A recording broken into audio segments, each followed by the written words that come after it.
Thank you very much. Thank you very much, Prime Minister. Dear Kiril, thank you for the very warm welcome. This is the start of the day here. I'm very much looking forward to our visit at the University of Sofia. And I know that at this university, this is the place where Bulgaria's excellence is shining.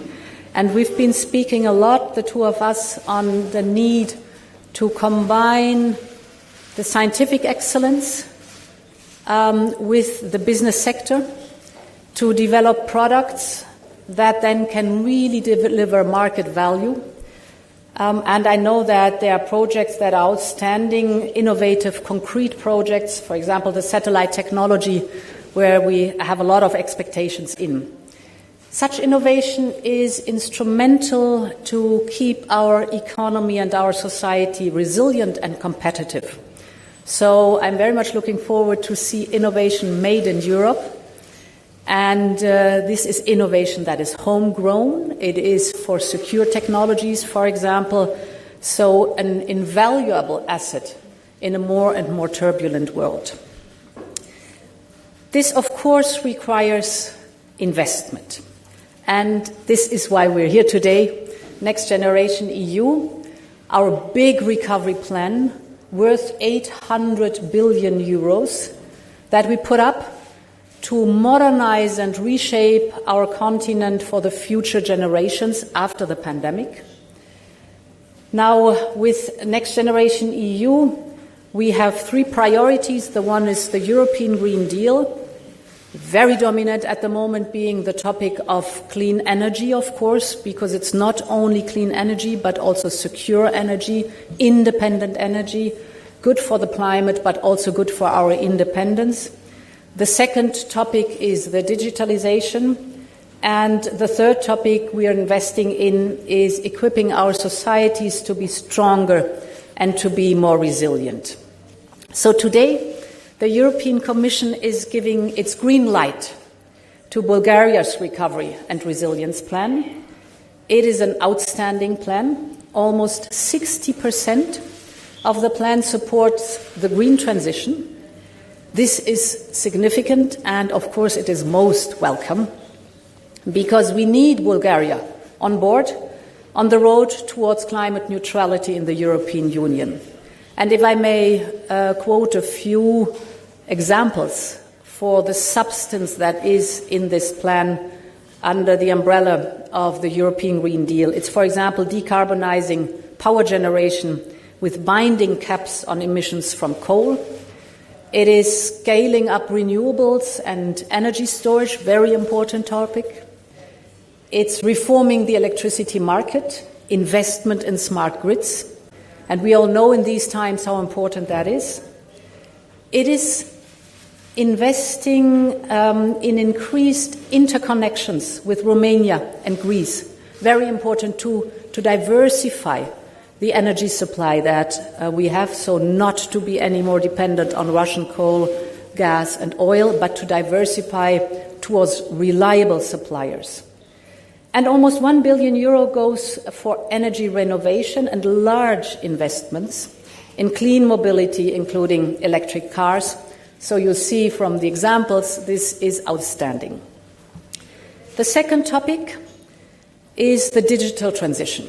Here the plan makes sure that public services are more accessible and more efficient through digitalization.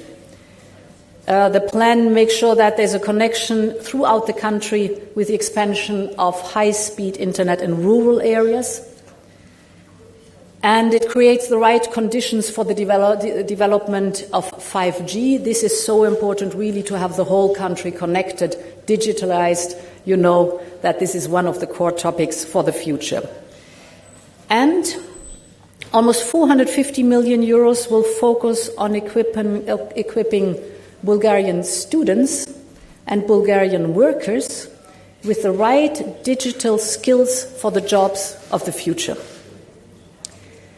Thus, the Bulgarian plan meets the very demanding conditions and criteria we have jointly established. So it combines investment for the green and digital transition, with reforms of structural challenges that we have. One hallmark is the strengthening of the minimum income scheme and the support to the most vulnerables. I think this is also a very important topic. Or it addresses, the plan addresses the shortages in healthcare professionals across the country. With the pandemic, we have learned how important it is to have these frontline workers. And it creates stronger institutions with broad anti-corruption measures, you mentioned it.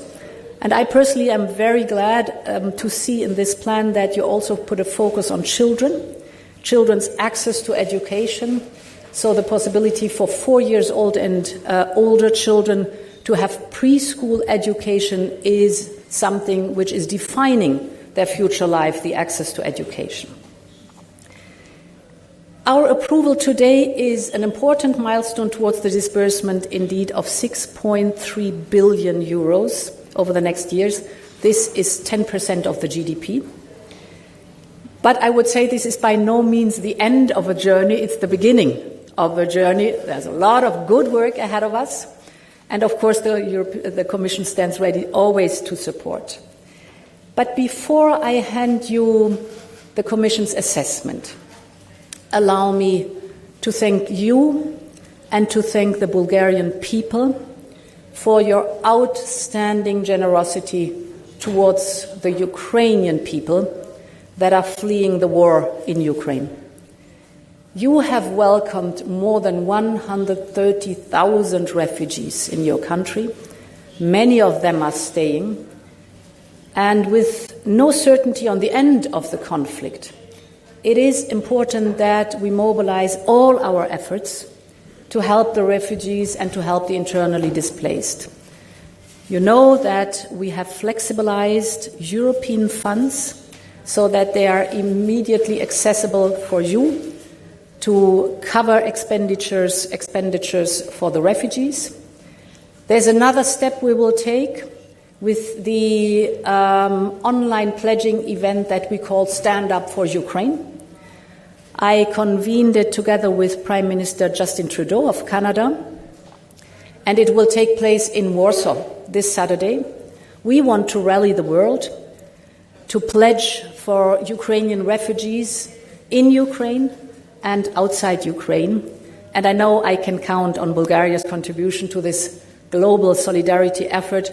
You do a lot here in Bulgaria, and I want it to be honored. So, with no further ado, I'll hand over the Commission's assessment for Bulgaria's Next Generation EU plan.